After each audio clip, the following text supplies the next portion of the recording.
नमस्कार सर, मेरा नाम राजू है। आज का टॉपिक है how much SIP one should do per month. एक आदमी को कितना एसआईपी पर मंथ करना चाहिए। मान लेते हैं कि एक गरीब व्यक्ति है और 10,000 रुपये पर मंथ कमाते हैं। अगर वो अपनी ज़िंदगी में 4,000 रुपये पर मंथ बचा के 20 से 25 साल कर दिए ना, तो फाइनेंशियल फ्रीडम मिलना तय है। मतलब कि 40% पैसा अपना शुरू से इन्वेस्ट करते रहे। तो अब कोई व्यक्ति अगर 50,000 रुपये पर मंथ कमाते हैं तो उसका 40% 20,000 रुपये पर मंथ हुआ। मैं ये कहता हूँ कि इतना पैसा आप शुरू से इन्वेस्ट करना शुरू कीजिए। आप कहेंगे कि ये तो बहुत ज़्यादा है, हमारे पास बचता ही नहीं है। बचता उसी को नहीं है जो जीवन में बहुत सारा बवंडर किए होंगे। कोई इंश्योरेंस प्लान, कोई ईएमआई चल रहा होगा कार का, कोई प्लॉट का ईएमआई चल रहा होगा और कहीं ना कहीं फंसे हुए मालूम पड़ते होंगे। तो वही व्यक्ति बोलेंगे कि 20,000 रुपये पर मंथ नहीं चला सकते हैं। तो कोई बात नहीं, 3 साल 4 साल 5 साल में ये सब बीतने दीजिए। उस बीतने के बाद 40% का एसआईपी कीजिए। वेल्थ क्रिएशन आपका 15 साल के बाद हो ही जाएगा।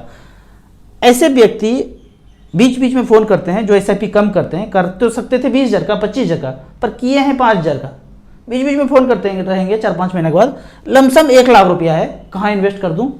तो लमसम पैसा उन्हीं के पास होता है कि इन्वेस्ट तो 40% तक कर सकते थे, पर 20% पैसा किया तो बीच बीच में 3-4-5 महीना पैसा एक्यूमुलेट हो गया और फ़ोन आएगा कि हम कहाँ इन्वेस्ट करें।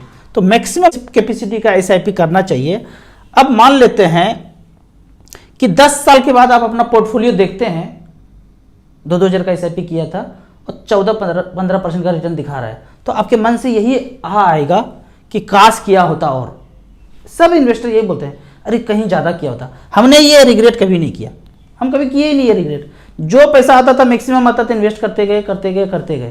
कभी ये नहीं सोचा काश और किया होता। कहाँ से काश और किया होता? था ही नहीं, जो था सब झोंकता चला गया। तो मैं यदि याद करता हूँ 1 तारीख से लेकर 30 तारीख तक जैसे ही आता था, 28-29 को देखते थे अकाउंट खाली होके सारा इन्वेस्ट हो गया। या तो एसआईपी हो गया या तो थोड़ा बहुत पैसा बचा, वो भी पैसा झोंक दिया। मतलब मंथ के एंड में अकाउंट खाली। तो इस तरह से करके अभी जो अगर बात करूं तो मार्केट लाइफ टाइम हाई चल रहा है। ये पोर्टफोलियो मेरा रोज जो है ना 50,000 से 1 लाख रुपया छलांग मार रहा है। अभी जो पोर्टफोलियो चल रहा है मेरा 1,29,29,000, परसेंटेज रिटर्न 17.2। सारे फंड जो है अच्छा खासा रिटर्न हमें यहाँ पे दे रहे हैं। तो मैं ये अभी अगर मैं कम किया होता, ये पोर्टफोलियो देख के रिग्रेट करता, काश ज़्यादा किया होता। तो इस तरह से करके मैं कभी रिग्रेट किया ही नहीं, क्योंकि सारा पैसा इन्वेस्ट करता चला गया। अभी जो मार्केट लाइफ टाइम हाई चल रहा है, तो जिनको भी बड़ा काम है, आप 10-15 साल से इन्वेस्ट करते जा रहे हैं, 10 से 5 लाख का कोई बड़ा काम है, तो पैसा रिडीम कीजिए और उसको कीजिए। पता भी नहीं चलेगा इतना पैसा बढ़ गया है कि 10 दिन 15 दिन में इतना पैसा बढ़ गया है। तो आप निकालिए और खर्च कीजिए। पैसे का पहाड़ नहीं बनाना है, मर के चले जाएंगे सारा पैसा यहीं रह जाएगा। तो खर्च कीजिए, निकालिए, खर्च कीजिए। मैं भी थोड़ा थोड़ा निकाल करके खर्च कर रहा हूँ। तो इस तरह से करके एक छोटा सा कैलकुलेशन मैं बताता हूँ कि 1,000 रुपये पर मंथ 15 साल 15% के रेट से अगर चलता रहे तो 15 साल में लगभग 6 लाख रुपये बन जाता है। यहाँ पे देखते हैं कैलकुलेशन में। एक छोटा सा कैलकुलेशन याद रखिए कि 1,000 रुपये पर मंथ 15 साल, और यदि 15% का रिटर्न मिलेगा, गारंटी नहीं है। आप 11, 12, 10 से कैलकुलेट कीजिए। 15% के रेट से 1,80,000 जमा होता है, 6,76,000 बनता है। तो मैं कहता हूँ कि 1,000 के रेट से 6 लाख बन गया। पर यदि 10,000 रुपया करेंगे तो 60 लाख रुपया बन जाएगा। तो खोपड़ी में एक छोटा सा कैलकुलेशन याद रखना है। 1,000 करूँगा तो 6 लाख बनेगा, 5,000 करूँगा तो 6-5 30 लाख बनेगा, 10,000 के दर से 60 लाख बन जाएगा, 20,000 के दर से 1,20,00,000 बन जाएगा। तो इस तरह से करके मैक्सिमम कैपेसिटी में आप अपना पैसा इन्वेस्ट कीजिए। फिर आप कहेंगे रिस्क होता है, रिस्क सारा पैसा लगा देंगे, रिस्क भाग गया तो, डूब गया तो, हेरा गया तो, ऐसे हुआ। वो बात तो सब ठीक है राजू भैया, सब समझ में आ गया, लेकिन भाग गया तो? नहीं भागता है म्यूचुअल फंड, सही बात है, लेकिन भाग गया तो? ये मन का क्वेश्चन ना पीछा नहीं छोड़ता है। मैं ये बोलता हूँ कि मेरा जो पोर्टफोलियो अभी 13 साल में 1,25,00,000 दिखा रहा है, और कोई व्यक्ति म्यूचुअल फंड में इन्वेस्ट नहीं किया होता और उसके पास 60 लाख रुपया होगा, तो अब कौन ज़्यादा रिस्क पे है? ये व्यक्ति ज़्यादा रिस्क पे है। क्योंकि इतने से पैसे में क्या क्या करेंगे? बच्चों को पढ़ाएंगे, शादी है, घर बनाएंगे, क्या क्या करेंगे?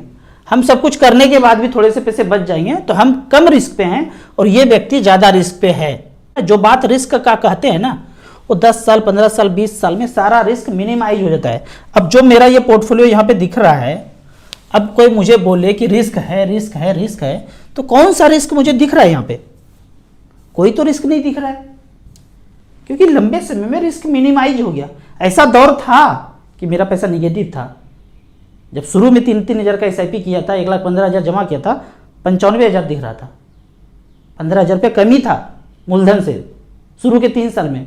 फिर इन्वेस्ट करते गए, करते करते करते फिर मार्केट कभी बड़ा गिरावट हो तो 6 लाख का प्रॉफिट था, फिर 3 लाख पे आ गया। फिर उस समय सोचते अरे बैंक में किए होते तो अच्छा होता, फिर चलने दिए चलने दिए चलने दिए, फिर 12% का रिटर्न दिखा। आज ये जर्नी चलते चलते चलते चलते 17% का रिटर्न दिखा रहा है और लगभग 1.25 करोड़ का पोर्टफोलियो है। तो इस तरह से म्यूचुअल फंड में डरना नहीं है, आपको इन्वेस्ट करते रहना है। तो मैं आपको अभी यहाँ पे एक HDFC इक्विटी का सारे म्यूचुअल फंड का आपको SIP का रिकॉर्ड दिखाता हूँ।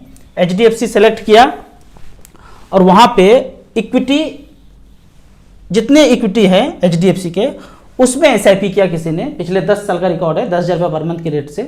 पहला फंड आता है HDFC स्मॉल कैप, 12 लाख जमा किया 2013 से लेकर अब तक 33 लाख रुपए बना है, 19% का return. HDFC mid cap opportunity 12 lakh का वैल्यू, 31 लाख 30 हज़ार बनाया, 18% का रिटर्न। HDFC फ्लेक्सी कैप, यहाँ पे 10,000 रुपये पर मंथ जमा हुआ, AUM देखिए 34,000 करोड़, इतना खतरनाक AUM है, 12 लाख का वैल्यू, 26,74,000, 15% का रिटर्न।